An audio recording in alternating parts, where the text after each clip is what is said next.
Welcome to another simple upcycle idea. I love to try and recreate trends with items I already have in my closet, partly to upcycle and partly to show how silly trends really are. Often a tweak here and a chop there, and now they're the next trendy look. I recently made my stretchy shorts look like the boxers trend by adding tags or buttons to the front of them. Now, one thing I've noticed is the easier and cheaper the trend is to own, the quicker everyone owns it and the quicker it's out. Now I'm seeing these ruched and ruffled bloomers around. They're pretty dang cute. Luckily, this ruching sewing technique is very forgiving, and you may already have some gingham, striped, or silky boxer shorts in your drawer that you could transform just like I did. I always have elastic on hand because I always buy it when I see it at thrift stores and at the Goodwill outlets where everything is $1.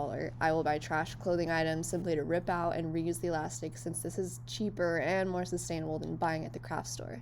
I pulled up the Pinterest inspo and counted how many rows of elastic I wanted to add, 4, and decided if I wanted elastic right at the bottom or if I wanted a tiny ruffle below the last row of ruching. Since I decided I want the ruffle at the bottom, I measured from the bottom row, not the very bottom edge, to the top waistband, used my measuring tape to find the very middle, and marked with a pin. Then, as long as there was equal lengths between the rows, I was sure this plan would work and look semi-professional, though I've been wrong before. I'm a big fan of comfort, so I measured the elastic to have only the slightest stretch around my booty and around my legs. Next step was to pin one end of the elastic actually both ends of the elastic at the start of my seam. Remembering where I start the seam is where I backstitch, so it's best to hide that in the inner leg, back, or side seam. I normally get pen or chalk and mark the very middle of the elastic and the quarters. I have no clue why I didn't do that, but the whole point is to pin the elastic on in a way that the elastic stretch is equally distributed through the zigzag seam you're going to make. The more pins, the easier this will be. Since I was trying to rush the project as usual for the sake of convincing you guys upcycling your own clothes doesn't take too much time, I pinned the two ends of the elastic to the beginning, met the middle of the elastic with the opposite end of the short, pinned there, and stretched the elastic to match up the middle of the halves and pinned there.